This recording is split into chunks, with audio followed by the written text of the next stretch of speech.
coração uma palavra específica sobre milagres. E muitas vezes nós bloqueamos milagres de Deus na nossa vida e não sabemos o porquê. Quero contar para vocês hoje a história de um oficial do rei de Israel que perdeu a oportunidade de desfrutar de um milagre simplesmente por causa da sua incredulidade. A palavra está escrita no segundo livro de Reis, no capítulo número 7. Mas eu preciso contar a história para vocês antes de colocar no telão o texto que eu quero ler com você. É o seguinte: houve uma região atacada em Israel, uma cidade específica chamada Jerusalém, e havia uma técnica militar de, quando atacasse, cortasse os suprimentos em volta da cidade para que não entrasse nem comida nem água. Então as pessoas iam aos poucos morrendo de fome e de sede. Segundo livro de Reis, capítulo número 6, diz o seguinte: que naqueles dias em que um certo rei da Síria, chamado Ben-Hadad, ele invadiu Israel e sitiou a cidade de Jerusalém, ele cortou todos os suprimentos da cidade. As pessoas começaram a passar fome, ao ponto de uma cabeça de jumento ser vendida por 80 ciclos de prata. Era uma alta inflação. Uma cabeça de jumento era vendida por 80 ciclos de prata. E também uma caneca de esterco de pombo, uma caneca de cocô de alho, era vendida por 4 ciclos de prata. Para você ter uma ideia do nível de fome que as pessoas estavam passando naquela terra. Como se isso não bastasse, olha o que aconteceu. Houve uma situação que uma mãe entrou em acordo com a outra mãe. Disse: a fome é tamanha que nós precisamos comer agora os nossos filhos. E uma mãe sugeriu para a outra mãe: vamos cozinhar primeiro o seu filho, está lá em segundo livro de Reis, capítulo número 6. Vamos cozinhar primeiro o seu filho, vamos comê-lo. E amanhã, quando nós sentimos fome novamente, é a vez do meu filho. A mulher topou, fez isso, cozinhou o seu filho, elas comeram, e no dia seguinte, quando foram comer o filho da outra, a mulher escondeu o filho e não apresentou mais o seu filho. A mulher foi até o rei e disse: rei, essa mulher está fazendo mal, porque nós comemos o meu filho ontem, agora é a vez de comer o filho dela, e nós não estamos entrando em acordo. Naquele momento o rei rasgou suas vestes, se apresentou diante do povo e disse: que miséria que nós estamos vivendo, tudo isso é culpa de Eliseu, o profeta. Então ele pegou o oficial, que era o responsável por guardar os portões do império, guardar os portões do reino, chamou esse alto oficial do seu escalão, e então disse: eu quero que você vá até Eliseu e diga para ele que eu vou matá-lo, porque foi ele que profetizou essa fome, foi ele que profetizou esse estado que nós estaremos agora. Quando o oficial do rei chegou na cidade de Eliseu, Eliseu estava ali calmamente esperando, e então a palavra veio e veio forte ao coração do oficial. Disse assim: Eliseu respondeu ao oficial do rei que foi tirar satisfações: ouçam a palavra do Senhor. Assim diz o Senhor: amanhã, por volta dessa hora, na porta de Samaria, tanto uma medida de farinha como 2 medidas de cevada serão vendidos por uma peça de prata. Lembra que uma caneca de cocô de pombo era vendida por uma prata até 4 pratas. A inflação era grande.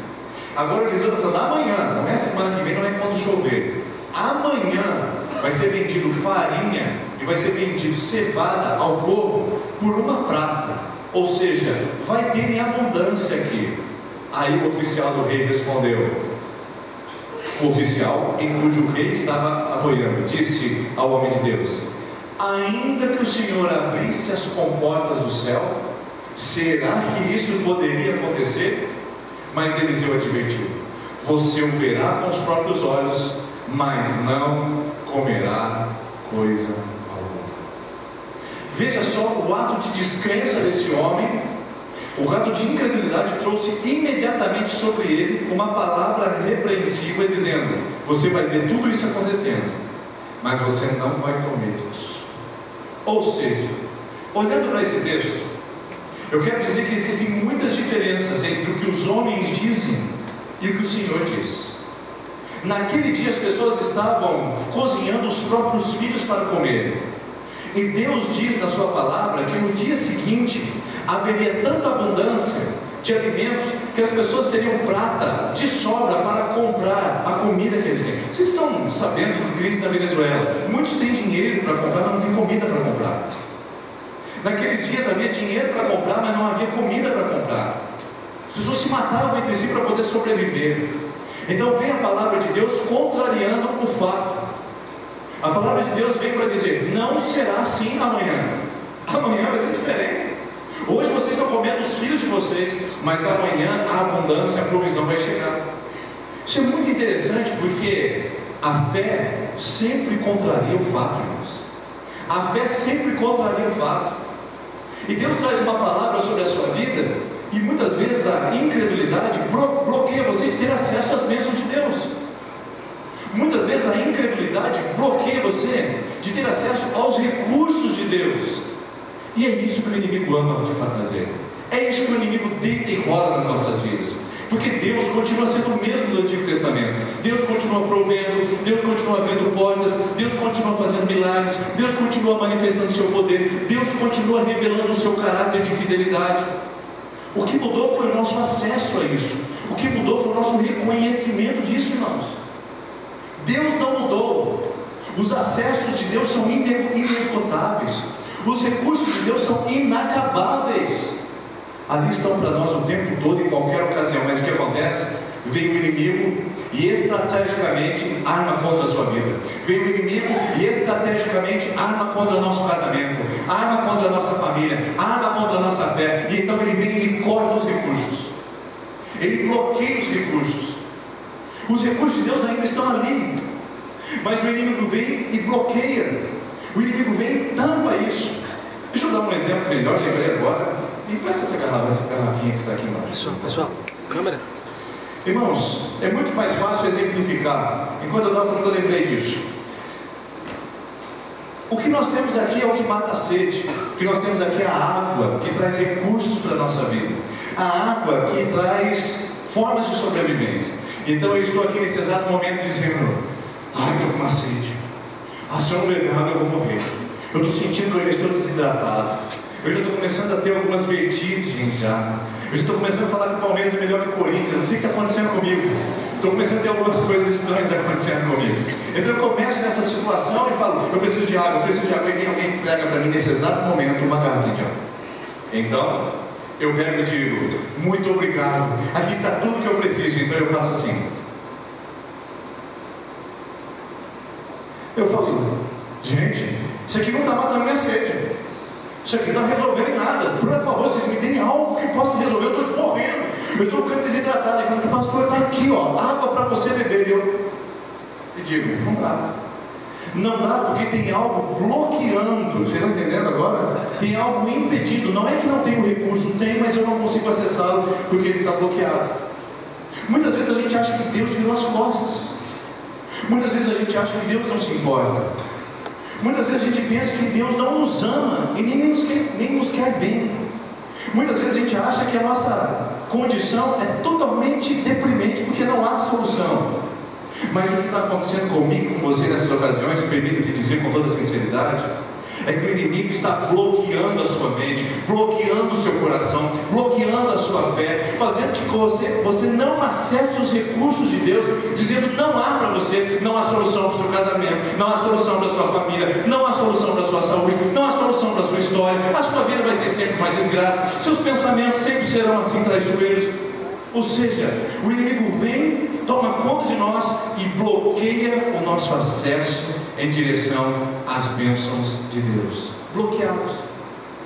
E você já percebeu como a incredulidade é um grande instrumento de bloquear as bênçãos de Deus? Você lembra que Jesus esteve em meio a Cafarnaum? Esteve em meio às suas cidades?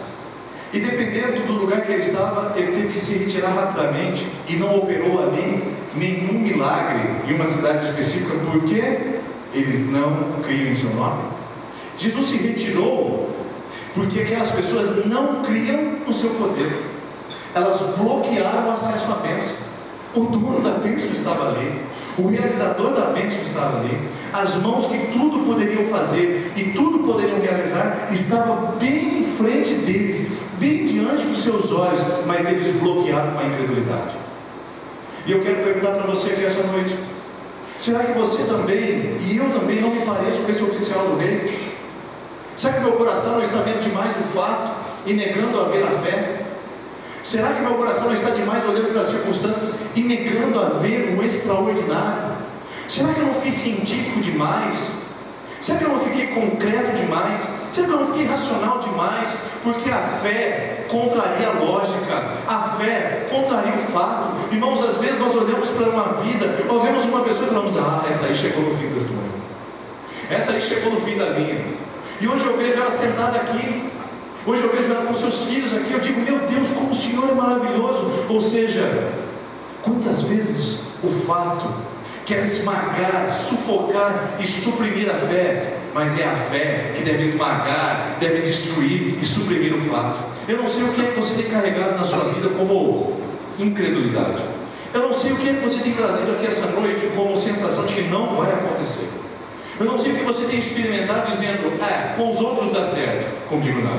Quem que disse essa palavra antes de chegar na igreja? Porque com os outros sempre acontece, mas comigo não. Eu quero dizer, você está sendo bloqueado pelo inimigo ao acesso às bênçãos. A incredulidade está sendo gerada no seu coração.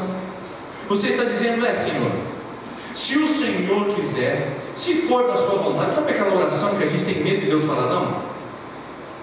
Você já viu um filho chegando para o pai e dizer assim: pai, se o Senhor quiser, se o Senhor tiver vontade, o Senhor deixa eu ir naquela festa? Ele faz desse jeito? Não. Ele vai: pai, eu já marquei uma festa com os amigos, eu só quero pedir que o Senhor me deixe lá. Ele não pergunta se ele só pede a autorização. Irmãos, nós temos tanta incredulidade no nosso coração que a gente já ora desacreditando. A gente já ora negando a oração. Então nós falamos assim: Senhor, eu creio que a cura virá sobre a minha vida. Senhor, eu creio que o Senhor vai transformar esse mal em cura, em milagre, em testemunho. E se for da sua vontade, o Senhor me cura. Já não vou nessa não. Eu creio, Senhor. Eu creio que é a sua vontade que eu seja curado. Eu creio que o Senhor está operando em minha vida através dessa enfermidade, e o Senhor vai realizar um milagre. Eu creio em nome de Jesus. Eu creio que meu casamento vai ser restaurado. Não vai ser da sua vontade ser restaurado. Eu creio que é da sua vontade, é do seu desejo. Eu creio que a provisão vai chegar na minha casa. O Senhor disse na sua palavra que nem a descendência do justo vai medicar um pão. Eu tenho certeza que vai vir a provisão. Ou seja, é a fé que opera em meio ao fato. É a fé que age em minha circunstância. O oficial do rei, quando ouviu: amanhã vai ter abundância numa terra que tem fome, ele diz: eu conheço o processo. Pelo que eu entendo um pouco de economia, disse o oficial, pelo que eu estou percebendo, com as reformas previdenciárias sendo aprovadas no Congresso, as leis trabalhistas sendo flexibilizadas, vai mais uns 20 anos para o nosso Brasil se recuperar, o oficial do rei diria. É o que nós vemos no jornal, é o que nós vemos com as pessoas do comércio da cidade. A coisa está feia, a crise chegou, se instalou. Então eu acredito que nos próximos 3, 4 anos a gente vai ter que cortar recursos, cortar gastos, fazer menos investimentos. E essa onda de pessimismo está tomando a cidade e o país, nós estamos vivendo isso. Uma crise não econômica, mas uma crise de confiança, que é o que os principais especialistas dizem. O oficial do rei faz análise econômica, diz: eu sei como funciona. Para recuperar tudo que nós perdemos, vai anos. Precisa ter uma boa colheita, uma boa safra de milho, uma boa safra de soja, mais uma boa de milho, mais outra de soja. Tem que tudo conspirar ao nosso favor, tem que ser aprovadas as leis. Então vem a abundância, Eliseu, mas amanhã é impossível. Eliseu diz: não, você não está entendendo. É amanhã, a coisa vai mudar, a situação vai se reverter. E quantos de vocês não se sentem como um oficial do rei agora, que eu estou aqui falando para você? Eu estou dizendo para você: vai mudar, meu irmão, vai transformar, as coisas serão diferentes na sua casa, o milagre vai chegar. Amanhã, hoje você está contando a escassez, hoje você está separando as misérias, hoje você está lidando com a infutilidade, hoje você está lidando com as perdas, mas amanhã você vai lidar com o milagre, com a abundância, com a bênção, com a sobra do que Deus está preparando para você. Você vai olhar e vai dizer: meu Deus, é abundância demais, eu vou ter que repartir com outras pessoas o que o Senhor está me dando. Hoje você está pedindo emprestado, mas amanhã você vai emprestar. Isso é promessa. Mas talvez você esteja dizendo: não, pastor, eu sei meu salário, eu sei quanto tempo vai para pagar essas dívidas. Não, pastor, eu sei, eu não vou fechar os meus olhos, posso ser ignorante, eu sei que eu fiz bobagem na minha vida e agora eu estou pagando o preço. Oficial do rei, eu vim aqui em nome de Jesus para dizer: amanhã terá abundância. O fato pode ser diferente agora, mas pela fé você pode crer que Deus, pelos seus meios, Deus com as suas formas, vai trazer a abundância sobre a sua vida, amém? O oficial do rei não tem incredulidade, porque a incredulidade bloqueou o coração desse homem. Veja só o que ele disse: será que isso pode acontecer? Essa é a palavra da incredulidade, irmãos. Essa é a palavra das pessoas que não acreditam que pode ser diferente. Será? Sempre essa palavra estará nas nossas orações, sempre essa palavra estará nas nossas dúvidas. E como é difícil você compartilhar algo que você acredita com pessoa que é profundamente incrédula e decepcionada com a vida, não é verdade? Você vem e conta para uma pessoa: rapaz, eu estou vendo que isso vai acontecer, estou vendo que está melhorando, eu estou vendo que agora as coisas vão abrir, as portas estão escancaradas. Eu estou vendo a pessoa trazer vacinada. Eu, se fosse você, não ficava tão otimista. Aliás, eu fiquei sabendo da outra empresa lá que acabou de cortar 3 funcionários. É um ladrão de alegria. É gente que diz: será que isso pode acontecer? Eu nunca me esqueço quando eu cheguei em Santa Novos e fui conversar com uma pessoa muito específica, sobre uma situação que estava acontecendo de sonhos. E eu falei para ela: olha, quando isso acontecer em Santa Nova vai ser tremendo. Eu vejo aqui, sabe, as pessoas chegando, eu vejo aqui ministérios estabelecidos, eu vejo aqui a coisa acontecendo, eu vejo aqui Deus operando, eu estou vendo assim, quando acontecer isso a gente vai trazer pessoas, a igreja vai ter bastante jovens, adolescentes, a igreja vai ter nas quartas-feiras uma reunião de adolescentes bem forte, nós teremos os grupos de louvor bem estruturados. Irmãos, o primeiro domingo que eu vim aqui, que a gente teve um evento que toda a equipe de louvor precisou sair para cantar numa igreja que nós fomos convidados, em Presidente Prudente. Nós precisamos emprestar um irmão da Batista para vir fazer o louvor aqui. Quantos estavam aqui naquela época? Lembram disso? Levanta a mão sobre a sua cabeça. Vocês lembram disso?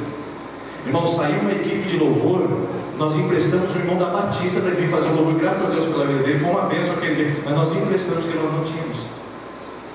Então quando eu voltei, eu disse: nós vamos organizar, nós vamos fazer, nós vamos ter uma escola de música, nós vamos treinar pessoas, não vamos ter mais problema em Santa Nova de equipe de louvor, nós vamos ter líderes para cuidar dos nossos adolescentes. E galera, a pessoa olha para mim: aqui em Santa Nova não dá certo.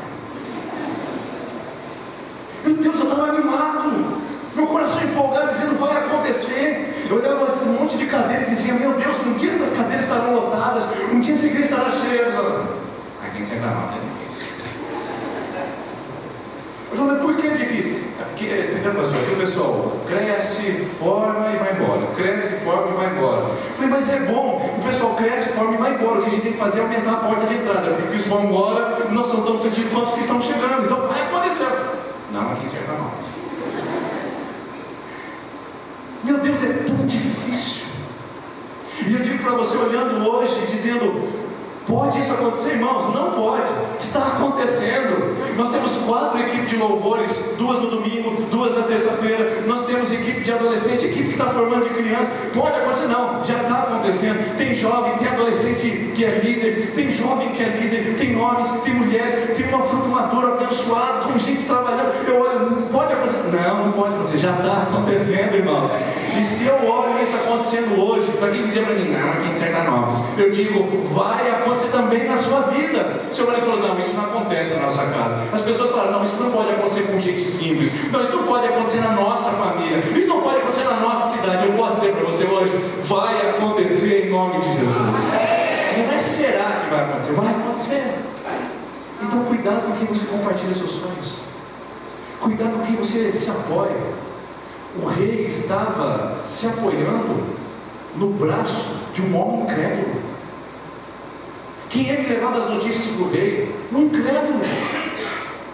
Cuidado em quem você se apoia, porque o rei fechou todas as portas da cidade, o rei fechou todas as oportunidades do povo conseguir se restabelecer pelas palavras desse oficial, incrédulo e pessimista. Cuidado com quem você se apoia. Por que não se apoia em Deus? Por que não tomar uma atitude de se apoiar em Deus? Por que você se apoia tanto nas palavras humanas? Por que você chegou ali tão para baixo hoje dizendo: pastor, minha esposa falou um negócio muito ruim para mim, e agora eu estou totalmente desanimado. Por que você está se apoiando na incredulidade dela? A palavra de Deus diz: maldito é o homem, Jeremias capítulo 17. Maldito é o homem que confia no homem e faz do braço carnal a sua força, que se apoia no braço do homem. Por que não se apoia em Deus, meu irmão? Por que você não se apoia em Deus, minha irmã? Porque essa é a palavra. Por que a gente se decepciona tanto com as pessoas? Porque a gente faz delas as nossas confianças. As nossas confianças serem estabelecidas. E ali a gente se perde. Esse rei tinha um crédulos o apoiando. Eu pergunto, quem é que está apoiando você? Em quem é que você se apoia? Em quem você se reclina quando você precisa de uma palavra de ânimo, de oração, uma palavra de apoio? Quem é que tem andado ao seu lado? É uma boa pergunta, não é? Porque o rei estava bem mal assessorado nessa questão. E olha só a sentença que vem. Você vai ver com os próprios olhos, mas você não vai comer coisa nenhuma. Olha o que a incredulidade produziu no coração desse homem, irmãos. Você vai ver isso acontecendo, mas por causa da sua incredulidade, você não vai conhecer, você não vai conseguir comer nada. Você já pensou, e você talvez seja a prova disso, quantas coisas você ficou de fora porque você desacreditou? Quantas coisas você perdeu porque você não confiou? Quantas coisas você ficou de espectador porque quando exigiu a sua fé você não se apoiou? Não tem nada pior do que alguém dizer, vai acontecer, meu irmão, tenha fé, Deus vai operar, você dizer, não tenho tanta certeza, o negócio vai acontecer, você ficar lá de fora olhando, olha só, eu devia ter acreditado. Já parou para perceber como é difícil? Agora eu pergunto para você, quem é o responsável por não ter as bênçãos? Quem é o responsável por não acessar os milagres? Quem é o responsável por não experimentar a glória? Quem é? Quem é? O rei? O povo? A fome? Deus? Quem é o responsável pelo oficial não poder comer nada quando o milagre acontecesse? Ele mesmo. Eu quero dizer para você que essa noite que veio reclamando das pessoas, eu quero dar uma palavra para você essa noite que veio colocando culpa sobre os outros e você não ser abençoado e não ser feliz.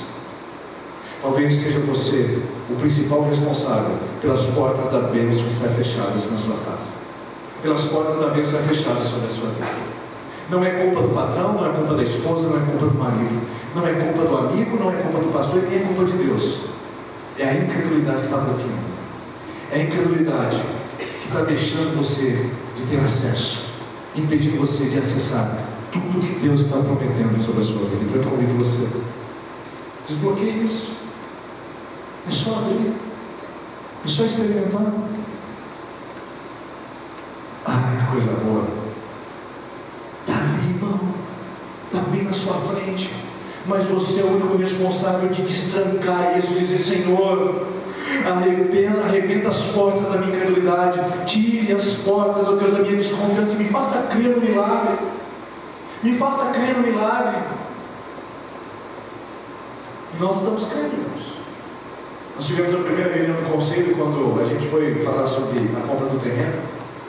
Falamos, a gente precisa comprar um terreno para a igreja, que você, ai, maravilhoso, pastor tremendo, tá, vamos junto, nós vamos embora. Aí depois, na segunda reunião do conselho, eu trouxe a proposta é essa, tal. Aí na reunião já mudou. Ele, quero dinheiro, hein? Bastante, como é que faz? Irmãos, não é para decidir hoje. Vamos no terreno, vamos orar. Ainda orando no terreno errado ainda, tá? Não perdi a organização. O terreno está abençoado lá, irmãos. Não sei de quem foi o seu, não. Abençoa esse terreno, aqui seja o lugar da bênção. Aí nós vamos voltar lá fazer certo. E oramos. Eu falei, você não precisa, vamos orar, vamos pedir a Deus. E eu não estou empolgado com isso também. Eu quero que Deus dê a palavra. Terceira reunião do conselho, eu sentei com eles aqui um domingo à tarde. E um por um, pastor, vamos nessa. Pastor, vamos nessa. Pastor, vamos nessa. Ou seja, vamos desbloquear e vamos pela fé.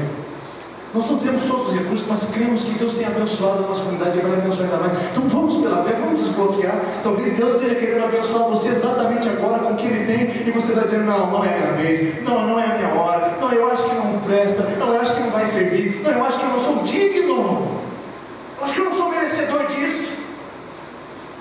E essa é a próxima palavra. Porque olha só, quando a pessoa se acha indigna de receber isso, ela bloqueia, olha para quem é que vai a bênção. O texto continua dizendo, o oficial recebeu uma palavra, você não vai comer nada disso, mas o milagre vai chegar independente de você crer ou não. E é coisa difícil, hein? Deus falar para você, vai acontecer você querendo ou não, e você vai ficar de fora disso. Ai, mãe, eu não queria que você ficasse de fora, que Deus quer fazer na sua vida. E aí então, havia 4 leprosos. Olha que palavra interessante, junto à porta da cidade. estavam do lado de fora, porque eles não podiam entrar. Quando o oficial do rei fala, nós não acreditamos nisso, 4 leprosos, indignos, marginalizados, a escória da sociedade, tem uma ideia brilhante. Eles disseram uns aos outros: por que ficar aqui esperando a morte? Se resolvermos entrar na cidade, morreremos de fome, mas se ficarmos aqui também morreremos. Vamos, pois, ao acampamento dos arameus para nos render, que eram os que estavam sitiando a cidade de Jerusalém. Se eles nos pouparem, viveremos, e se nos matarem, morreremos. Eu gostei dessa pergunta aqui. Por que ficar aqui esperando a morte? E quando eu li esse texto, o Senhor trouxe ao meu coração a seguinte pergunta para a igreja. O Espírito Santo falou para mim: faça essa pergunta para eles. E eu estou aqui para fazer essa pergunta para a audiência. Eu quero perguntar para você: por que você vai ficar esperando a morte? Por que ficar sentado na porta da cidade como um indigno? Por que ficar esperando o casamento destruir, a vida se acabar? Eu quero perguntar para você, mulher: por que ficar aí à míngua? Para que viver essa vida de miséria? Para que viver essa vida de troca das bênçãos de Deus pelo pecado presente? Eu quero perguntar para você, jovem: para que negociar? Para que ficar míngua, morrendo na porta da cidade? Simplesmente definhando. Por que a gente escolhe morrer, queridos? Por que a gente escolhe o caminho mais difícil? Por que a gente escolhe o caminho do pecado, da distância de Deus, da incredulidade, do afastamento? Por que a gente fica à porta da cidade? Por que você está fazendo isso com a sua vida? Por que você ainda não se rendeu a Deus? Por que ainda você não apresentou sua vida a Ele? Por que você não levou em oração essa causa? Por que ficar na porta da cidade morrendo? Por que não tomar uma atitude de não mudar a vida? Para que ficar nesse ciclo de perdas, de derrotas? Ficar nesse ciclo de coisas que simplesmente atravancam e impedem você de caminhar? Por que ficar na porta? Talvez você esteja olhando e falando para mim assim: pastor, eu sei que eu não acostumei a ficar na porta. Eu me acostumei com um casamento miserável. Eu me acostumei com uma vida sem propósito. Eu me acostumei, pastor, com o pecado. E parece que é tão normal viver no pecado que eu não consigo imaginar minha vida sem isso. Eu me acostumei com uma vida sem Deus, eu me acostumei com a religiosidade. E eu estou aqui para fazer essa pergunta para você: então, por que ficar na porta morrendo? Sendo que você pode tomar uma iniciativa que vai mudar não só a sua vida, mas de muitas pessoas que estão perto de você. Quer saber o que aconteceu aqui? Olha que interessante o que aconteceu.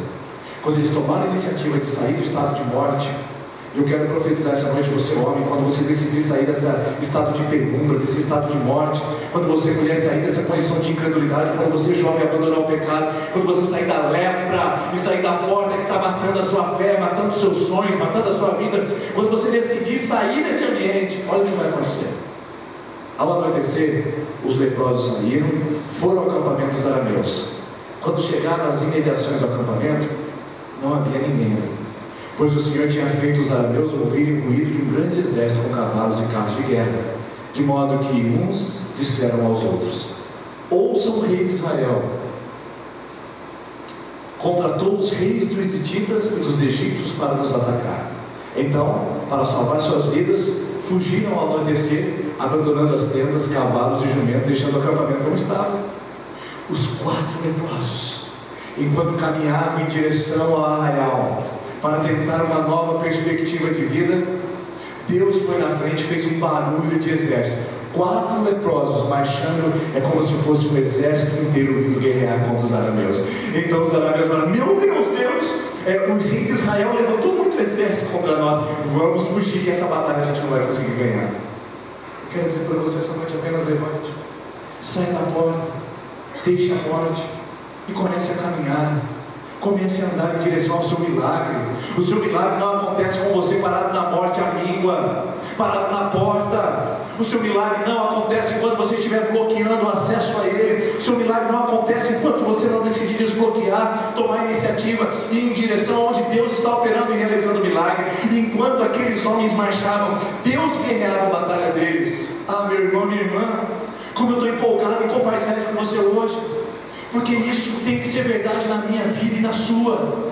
Caminhe avance, não pare, não desista, não retroceda, não olhe para os fatos, não se assuste com as circunstâncias, caminhe em direção ao seu milagre. Você não pode ficar morrendo, você não pode perder esse casamento, você não pode perder a sua salvação, você não pode perder a sua alegria, você não pode perder a sua paz. Caminhe, vá em direção ao seu milagre.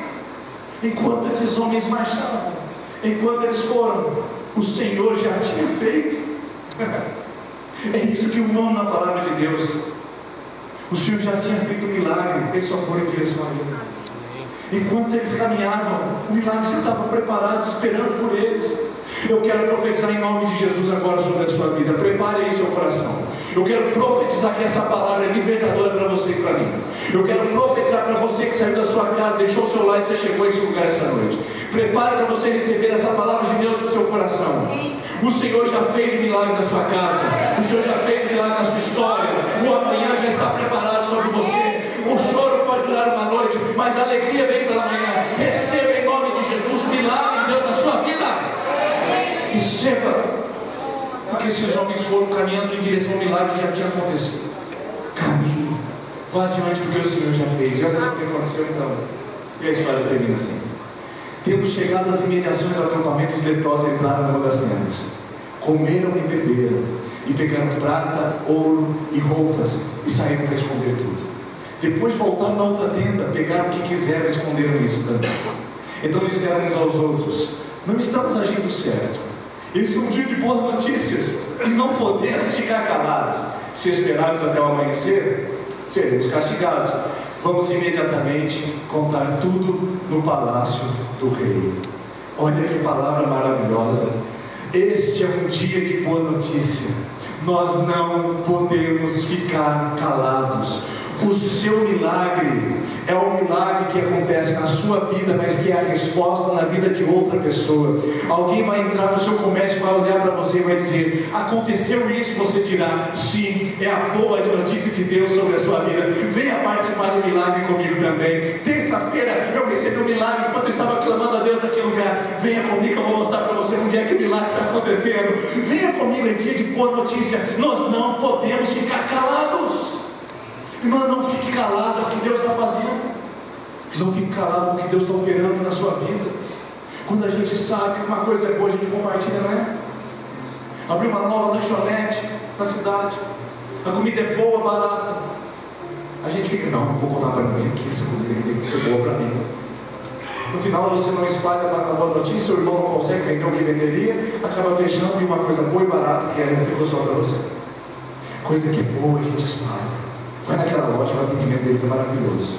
Vai naquele comércio, que aquele lugar lá as pessoas são incríveis. Vai naquela lanchonete, a comida é boa, barata e é maravilhoso. Vai naquela igreja, porque Deus está agindo de uma maneira sobrenatural naquele povo. Vai na minha casa, que eu queria orar com você. Eu não posso ficar calado, irmãos. Nós temos que compartilhar as boas notícias, os milagres que forem chegando na nossa vida. Nós podemos e devemos compartilhar isso com outras pessoas. Então eu quero desafiar você essa noite, no nome de Jesus. Pessoas famintas vão em direção ao milagre. Eu quero crer que essa noite, hoje, tem pessoas que estão com fome. Fome de Deus operar, fome de Deus agir, fome de Deus realizar. Eu quero crer que tem pessoas aqui que estão sedentas, estão totalmente ansiosas por algo de Deus. Então eu digo para você a palavra que Deus trouxe ao meu coração. Deus já havia feito tudo. Tudo que eles precisavam fazer agora era comparecer no lugar do milagre. Levante-se, vá em direção ao que Deus já preparou para a sua vida. E não seja como o oficial do rei. Talvez você esteja perguntando: pastor, o que aconteceu com o oficial do rei? Posso contar para você? Os leprosos voltaram para o rei e disseram: venham vocês verem. Eles deixaram prata, ouro, comida, deixaram tudo para trás. É só abrir o portão da cidade e o povo vir e comer e se esbaldar, porque o Senhor trouxe a provisão. O rei falou: opa, lembra que ele era apoiado? Ele era apoiado no incrédulo. O rei falou: não é possível. O rei pegou 5 pessoas e disse: eu já sei, esse rei tem uma estratégia. Ele se afastou, deixou o arraial sozinho. Quando a gente estiver lá para comer, ele vai entrar, vai capturar as pessoas e vai entrar na nossa cidade. Então a gente não vai cair nessa armadilha não. Olha o nível de credulidade. Pegou 5 pessoas e falou: vão 5 pessoas, kamikaze. Vão lá no acampamento e verifiquem. E o rei fala essa palavra logo em seguida. Ele diz assim: o que acontecer a esses 5 homens, acontecerá a todo Israel. Então, se eles morrerem, é porque todo Israel morreria. E se eles voltarem, é porque todo Israel será abençoado. Então vão 5 kamikazes, suicidam, uma missão suicida, e vão até o acampamento. Quando chegam lá, veem que tudo é verdade. Eles percebem os rastros do povo inimigo, encontraram rastros e roupas sendo deixadas, escudos, armas, alimentos, tudo no meio do caminho. Eles voltam para o rei e dizem: é verdade, tem comida, tem prata e tem ouro. Eu pergunto para vocês, onde é que o oficial do rei estava mesmo? Qual era a sua função no palácio? O que ele fazia? Lembra que eu falei logo no começo? Ele cuidava do portão. Quando o rei ficou sabendo que era verdade, eu quero trazer uma palavra para você: cuidado quem cuida do seu portão. Quem é que está cuidando do seu coração? Cuidado com quem se aproxima de você. Quando o rei ficou sabendo que era verdade, ele disse ao povo: vão ao acampamento dos arameus, porque lá tem comida, tem ouro, tem prata, e vão porque o exército está destruído. O povo saiu como uma boiada, e ao estourar o portão da cidade, o oficial que estava do lado de fora foi atropelado pela multidão e morreu esmagado. Ele ouviu a notícia do lado de dentro, dizendo que havia comida e abundância para o povo, mas ele não pôde comer. A incredulidade bloqueou-lhe o acesso a participar de tudo aquilo que o povo estava participando. Eu quero dizer para você, logo no final do texto, diz que a farinha era vendida por uma prata, quando era vendido 80 ciclos de prata, uma cabeça de jumento. Agora, um efa de farinha, um peso de farinha que dava para toda a família por um bom tempo, era vendida por uma prata, um ciclo de prata. O homem viu, mas não recebeu. Eu quero perguntar para você nessa noite: você vai ver e não vai receber? Ou você vai ver e vai receber? Você estará com aqueles que creem, com aqueles que dirão: não ficaremos limitados à porta, nós cremos que o milagre de Deus vai chegar, nós não vamos ficar bloqueando o que Deus quer fazer na nossa vida. Eu quero convidar você, no nome de Jesus, a vir para o que Deus está fazendo e o que Deus já fez na sua vida.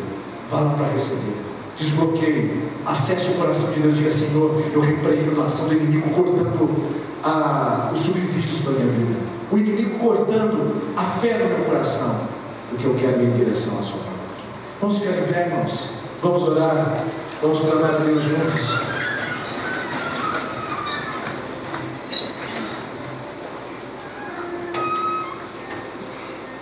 Quem aqui essa noite precisava ouvir essa palavra? Quem essa noite precisava ouvir que não é culpa de Deus nem das pessoas, é você que está travando por causa da incredulidade? Quem aqui precisava ouvir de que o milagre já aconteceu e você precisa só ir em direção a Ele? Quem aqui precisava ouvir que o fato não é a mesma coisa que a fé? Então você que precisava ouvir isso, eu quero orar com você e por você nesse momento. Eu quero que você que precisa de um milagre, você que precisa de algo, que amanhã você não sabe como vai acontecer, não sabe se virá chovendo, se virá através de um milagre extraordinário, você não sabe. Eu quero orar com você.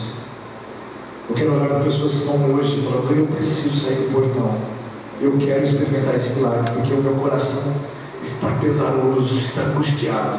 Eu quero destravar as portas que estão impedindo o milagre de chegar na minha vida. Eu quero saber quem é você que precisa sair do portão e vir ao lugar do milagre de Deus.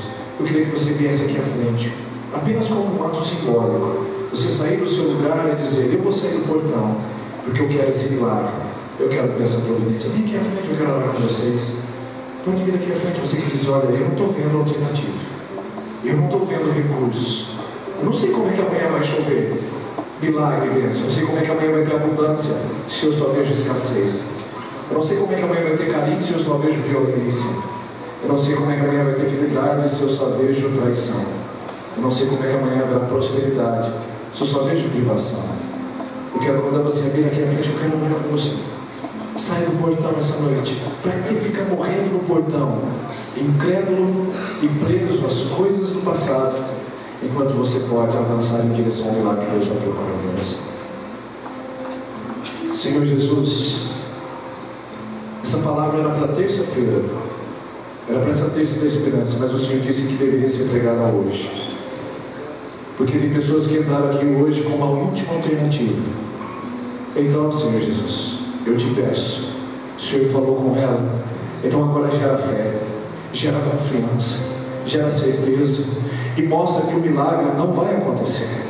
Ele já aconteceu, ele já chegou, a provisão, a ação. Por isso que esse homem tem pedido, por isso que essa mulher tem pedido, já aconteceu. Então nós vamos em direção ao milagre, nós vamos celebrar o milagre. E melhor, Pai, as pessoas saberão que foi o milagre. Não foi o nosso braço, não foi nossa guerra, não foi nossa batalha, foi o Senhor que operou isso. E nós compartilharemos isso, e mais pessoas virão a esse lugar para ver o que o Senhor está fazendo em nosso meio, porque nós não pregamos o Deus morto, nós não pregamos o Deus passado, nós não pregamos o Deus religioso, mas pregamos o Deus vivo, poderoso, atuante, maravilhoso, glorioso. Por isso, Deus, em nome de Jesus, entra com o teu milagre, entra com a tua providência, desbloqueia a incredulidade, desbloqueia o pessimismo, desbloqueia a desconfiança, a falta de fé desse coração, e que hoje esse homem, essa mulher, esse jovem saia daqui na certeza de que o Senhor já fez, já realizou, e nós estamos indo diante ao milagre.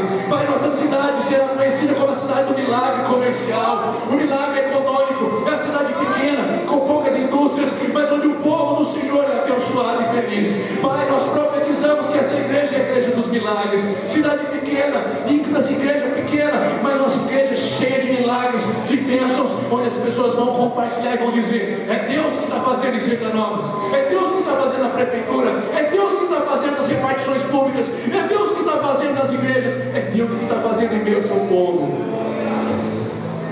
Ah, Deus, essa é a nossa cidade, e nós queremos que as portas se abrirão, e nós ouviremos que há abundância lá fora, e iremos em direção a isso, e recuperaremos aquilo que o inimigo tem bloqueado, e estaremos com famílias felizes, corações abençoados, igrejas fortes, e uma cidade próspera, em nome de Jesus. Nossa cidade, nossa comunidade, a nossa família está abençoada pelo milagre do Senhor, e nós dizemos isso em nome de Jesus. Amém, amém, amém. Eu queria que você desse um abraço na pessoa perto de você, que vai falar assim: o seu milagre já chegou. Eu quero dizer para você no seu lugar também: Deus te abençoe, e você tenha uma boa semana. Deus abençoe em nome de Jesus. Bom com Deus, meus irmãos.